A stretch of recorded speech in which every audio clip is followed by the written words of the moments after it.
देश का नया संसद भवन बनकर तैयार हो चुका है।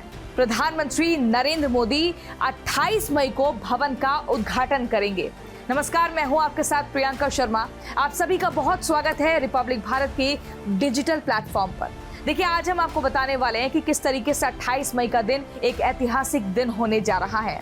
कांग्रेस समेत विपक्ष के तमाम दलों ने पीएम मोदी के हाथों उद्घाटन का एकदम जो मुद्दा है उसको सियासी मुद्दा बनाकर उस पर महाभारत छेड़कर रख दी है। विपक्ष राष्ट्रपति द्रौपदी मुर्मू से नए संसद भवन का उद्घाटन कराने की मांग कर रहा है और अब तक नई संसद का समर्थन करने वाले 25 दल मोदी सरकार के साथ आ गए हैं, जबकि 21 दलों ने मोदी सरकार के खिलाफ अपनी आवाज मुखर कर दी है और अब बीजेपी ने इन 21 पार्टियों को बॉयकॉट करना शुरू कर दिया है।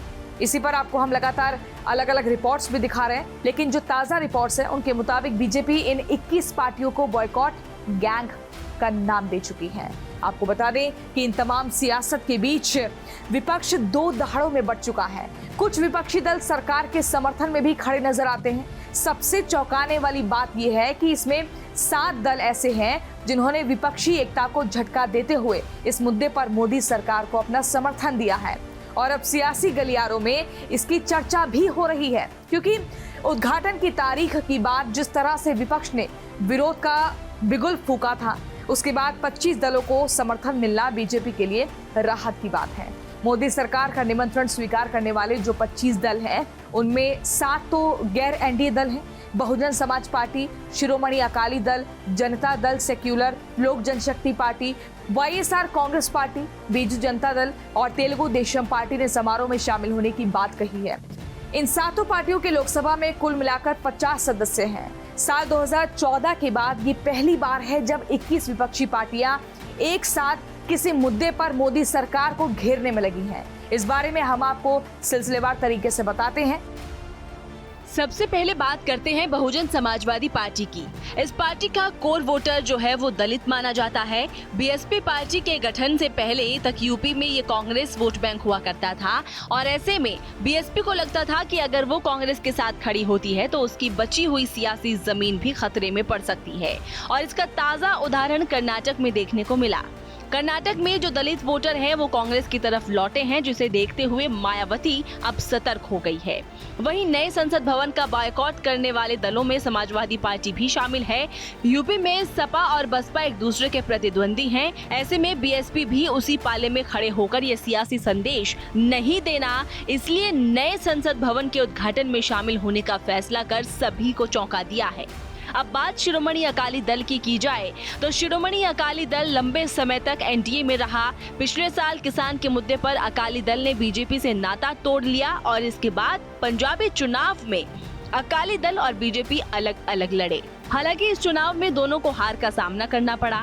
अब अकाली दल बीजेपी 2024 के सियासी तैयारियों में लग गई है, तो ऐसे में अकाली दल ने भविष्य की राजनीति को ध्यान में रखकर बीजेपी के साथ आने का फैसला कर लिया है। लोक जनशक्ति पार्टी रामविलास पासवान ने भी समर्थन का फैसला किया है। चिराग पासवान लगातार नीतीश कुमार के खिलाफ हमलावर रहे हैं। उन्हें नीतीश कुमार तेजस्वी के गठबंधन वाली सरकार में भी जगह नहीं मिली। वहीं नीतीश कुमार बीजेपी के खिलाफ विपक्ष को एकजुट करने में लगे हुए हैं और ऐसे में पिछले कुछ दिनों में चिराग पासवान की नजदीकियां बीजेपी में बढ़ी है।